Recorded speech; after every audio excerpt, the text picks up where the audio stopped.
Kaya daw, laging wala si Pulong sa Congress. Kaya hindi niya nakita na may consultation, ginustong ng majority. Kaya hindi nakita ni Pulong. Baka niya busy siya kasi sa paghanap ng 51 billion.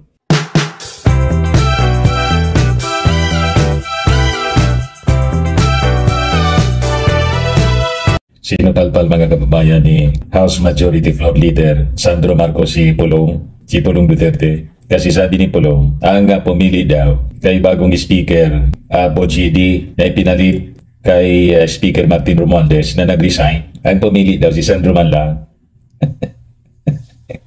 Sabi ni Sandro Marcos, baka style niya yan. Baka style niya yan. Yung anak siya ng Pangulo. Na yung anak ng Pangulo ang siyang nagdidikta kung sino dapat maging speaker. Unang-una, alangan man siya ang gagawing speaker.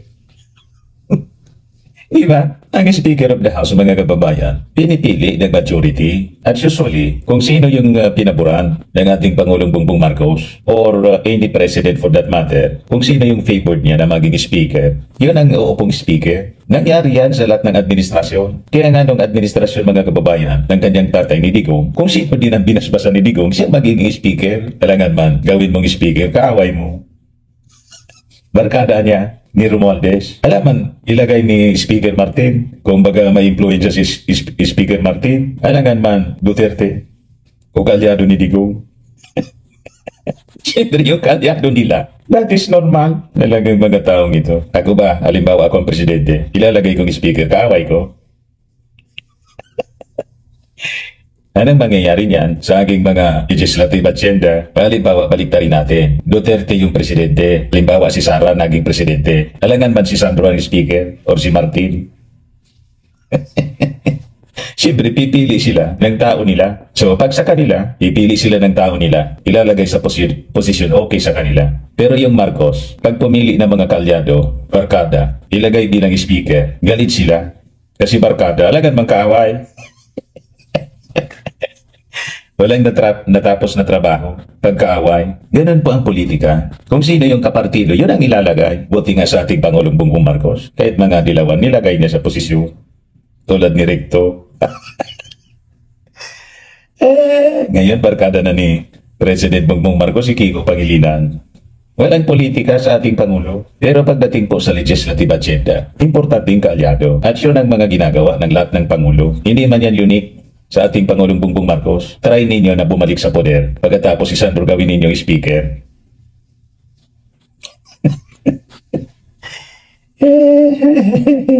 Lagi ninyong minamasama yung aksyon ng ating gobyerno, ng ating Pangulo, ng administrasyon. Buti nga si Martin Romualdez, may delikadesa, ay hiya. Sinabit lang, hindi nga directly, na nasabit yung kanyang pangalan, yung diskaya, name dropping lang. Pero nagdalagya si Martin, na ang sabi mga kababayan, hindi man pinaresign. Kusa, nagsakripisyo si Martin na mag-resign. So ito yung sabi ni Pulong, Representative Faustino D. Boji D. Daw ang ipapalit. Sino ang pumili?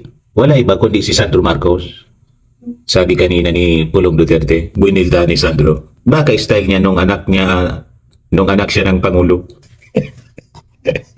Tama, style niya kasi. Yung sabi dito sa balita, itinanggi ni House Majority Floor Leader Sandro Marcos ang akusasyon ni Davao City 1st District Representative Paulo Duterte na siya pumili kay Isabela 6th District Representative Boji D para maging House Speaker. Isa na namang cover-up move, sabi ni Pulong. Palit lang ng mukha pero parehong bulok pa rin ang sistema. Risbak mga kababayan ni Sandro Marcos, I can assure you, we are consultative with all the party leaders. Pwede niyo silang tanungin.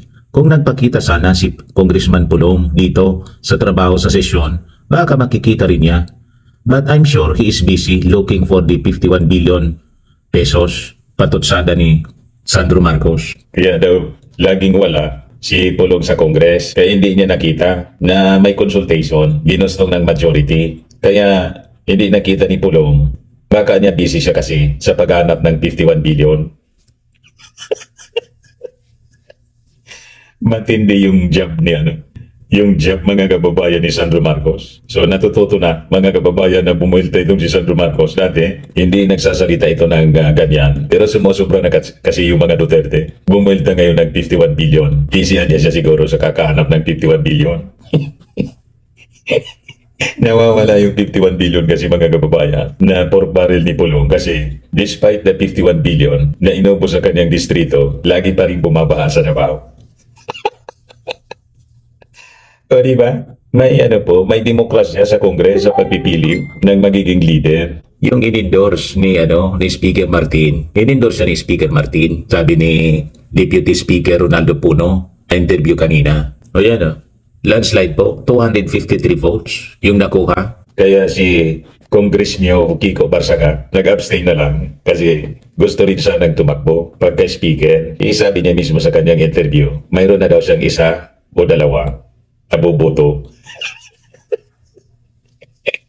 Tatakbo kang speaker, ang supporter mo, isa dalawa. Anong klase? Nag-abstain na lang po. Ito yung banat, buwelta ni Sandro.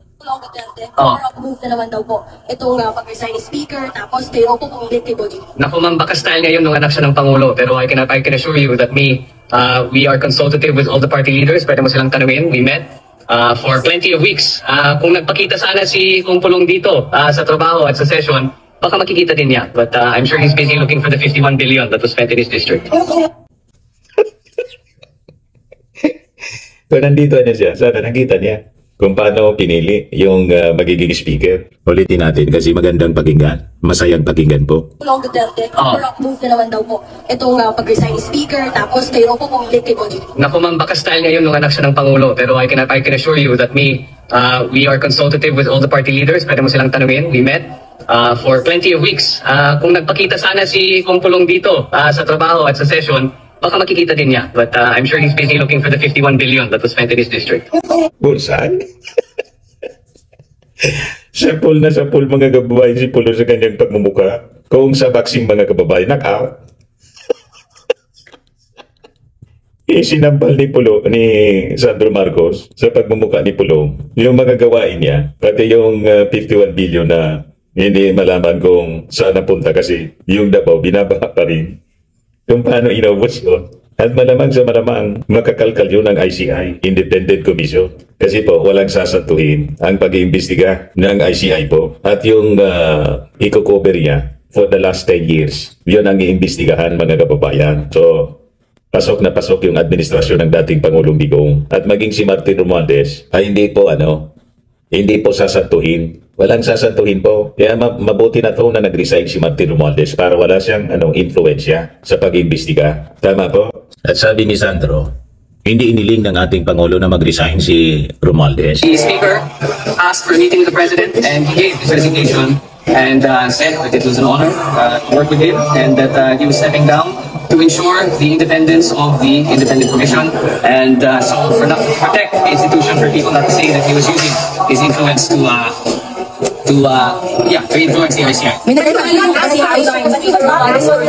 sorry? The President did not ask the House No, Speaker he to offered to resign. step down. Voluntary, mga kababayan, yung pag-resign. Kahit gusto, kahit ayaw ng mga congressmen na mag-resign siya, the majority. Pero pinili ni Speaker Martin na mag-resign. Yung una nga po, maglilib lang sana. Yun ang pinafloat na mga kwento. Pero pinili ni Martin na mag-resign para wala nang masabi. Diba? At hindi siya pinagsabihan. Sabi mismo ni Sandro, hindi siya pinagsabihan ng ating Pangulong Bongbong Marcos na mag-resign, pero pinili niyang mag-resign. Siyan po ang sinasabi nga po natin na display of delikadesa ng hiya. Na-mention lang yung pangalan ni Martin. Hindi man directly link sa flood control scam. Alamang name trapping lang. Pero pinili ni Martin na mag-resign. Pero yung isa dyan, na-impeach na lahat, kapito ko pa rin. Ayaw mag-resign. Na-impeach na ayaw pang mag-resign. Worse, gusto pang mag-presidente. At ayaw nang hintayin pa ang 2028. Talagang inappoint na niya yung sarili niya as designated survivor. Pumunta nga sa Senado. Akala ko, i-declare ng Pangulo. Yan biglang sumugod sa Senado. Sumalubong agad naman si Amy Marcos, si Bongo at saka si Bato. Kaya sabi ko, baka i-proclaim ng bagong Pangulo. Ganoon mga kababayan. Yung sabi ng mga nag-react, take over sa impyerno. Sabi ni Oscar Bangasan, ayan na ang BP. Sabi ni Alicia Lick, yak! Sabi ni B, ay! Sabi ni Florante, nangarap ang bruha. Si Conrado, sabi ni Conrado, take off kalahati na lang katawan, lipad yan. Sabi ni Rino Rivera, the worst Philippine BP ever. sabi ni Bernard Gisultura, Walancho, ang lakas ng loob tumakbo sa pagkapangulo sa 2028 election. Saksaka naman ang ubob. Piatos. Sabi ni Lorenzo, susunod na ba siya? Si Kung Marti nag-resign for delikadesa. Kailan kaya si BP? Sabi ni Teresa Cobinar, pwede po, ano dahilan at pupunta siya sa Senado? Chin-apa, parang nakakasiguro na. Malamang. Yun daw ang gagawin nila sa September 2021. Kailang malabo, yung mga magrarally sa September 2021 po, suportado ng ating Pangulo kasi laban yun sa korupsyon. Di ba? Yung ating Pangulo mismo, yung nanguna sa pag-expose ng korupsyon. Kaya nga ito nga, biglang nag-imbestiga yung Senado, tapos yung Kongreso. Kaya lang yung ating Pangulo hindi kontento. Binuo niya mga kababayan yung ICI.